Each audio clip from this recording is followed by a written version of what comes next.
Hi, my name is 𝗤𝗲𝗄𝗧 and I'm moving to Korea. If you haven't seen the latest updates on my Instagram or Facebook page, you may not know this, but I am moving to South Korea this week for my gap year. I recently graduated high school and wanted to take a gap year. I chose South Korea as my family there, as my favorite place to be, and I will be taking some language courses over there just to become 100% fluent. My language skills are pretty proficient right now, but just to 100% solidify them.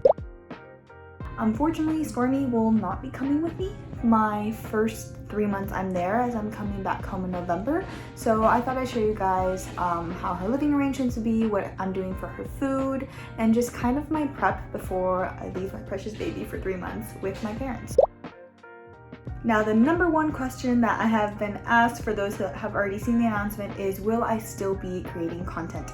And the answer is yes. I'm going to be probably a little bit more active on YouTube, but I'll still be active on Instagram, Facebook, still writing blog posts, and I do have a queue of bowl pics that I took before I'm leaving, so don't worry, I will still be very active. I'm also making a second YouTube channel for my life adventures, I guess, in Korea, as well as a TikTok, just to, I don't know, post what I want, and you can get a little slice in my Korea life if that interests you. So I'll leave the YouTube channel and TikTok name in the description below. Other than that, let's get into my preparation for Miss Stormy.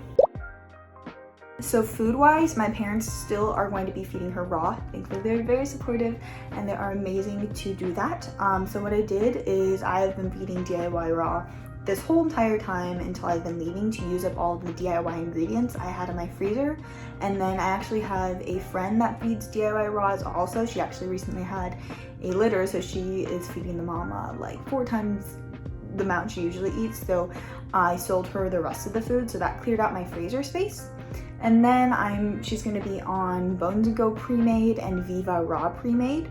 So I ordered the Bones & Co bulk box from my local pet store, and then I'm going to be prepping around 2 weeks worth of 𝗣𝗲𝗍 raw grinds. Make sure to use Stormy 10 to save. And I'm just adding all the supplements in beforehand, so all my parents will have to do is thaw and freeze.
So now both my freezers are basically just filled of pre-made raw, so it's really easy for her to feed. I have a meat thawing bucket that they can just place the pre-made in, thaw out a couple days beforehand, or however much they want to thaw out at a time, and just feed it to her. So the first length of time I'll be in Korea is 3 months. I'll be back in November, and that's when I plan to bring Stormy.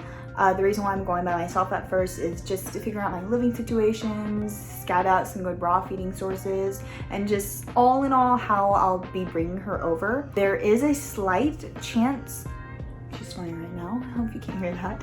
There is a very slight chance that she may not be able to come if, you know, the quarantine laws change due to the panini. I don't know if I can say the word because YouTube might censor this, but there is a slight chance that she may have to stay in the States. If that's the case, it will be very disappointing, but it won't be the end of the world and we'll make it work. And if I am able to bring her over, I'll make sure to document the whole process, as you know, many were curious about that. So these are my 2 freezers full of pre-made raw. The precautionary measures I take to make sure that my family closes the freezers is I have a weight on top of the chest freezer so it stays closed.